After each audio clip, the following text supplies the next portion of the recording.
Could there be a scientific explanation for the biblical plagues of Egypt?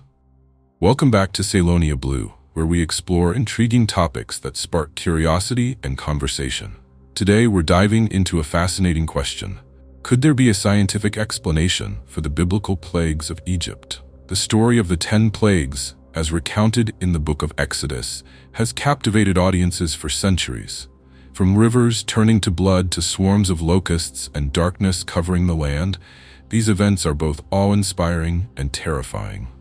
But could there be a rational, scientific basis for these miraculous occurrences? Let's begin with the first plague, the transformation of the Nile River into blood. Some scientists propose that a phenomenon known as red tide could explain this event. Red tide occurs when algae blooms produce toxins that can turn water red and kill marine life.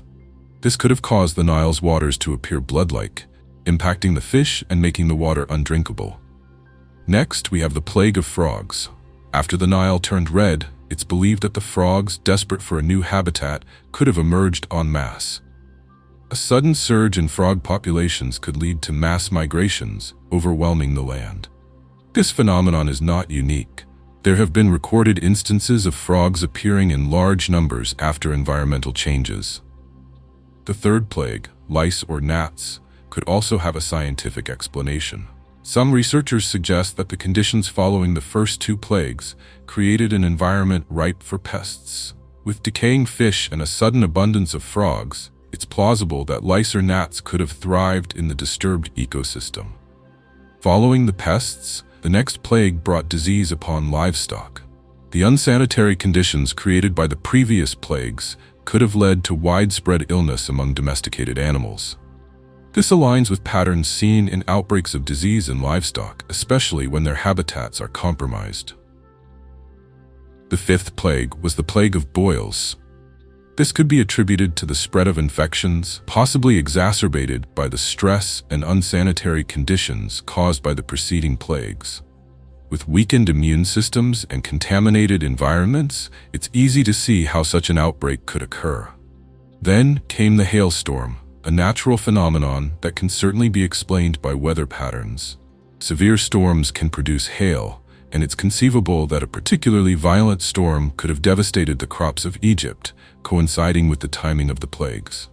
The seventh plague brought locusts, which are known for their swarming behavior, especially after environmental disruptions. If the crops were already damaged from the hail, the locusts would have found ample food, leading to an overwhelming infestation. The eighth plague of darkness could be attributed to a massive sandstorm, which is common in Egypt.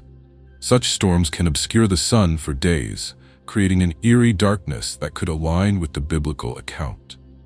Finally, the last plague, the death of the firstborn, is often viewed as a more supernatural event.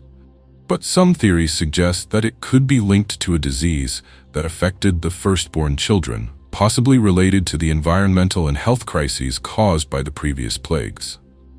While these scientific explanations do not negate the miraculous nature of the plagues, they offer intriguing insights into how natural events could be interpreted through a historical and scientific lens. As we explore these connections, it's essential to remember that faith and science can coexist, providing different perspectives on the same events. Thank you for joining us on this journey through history and science. If you enjoyed this video, please give it a thumbs up, share your thoughts in the comments, and don't forget to subscribe to Ceylonia Blue for more fascinating explorations. Until next time, keep questioning and keep exploring.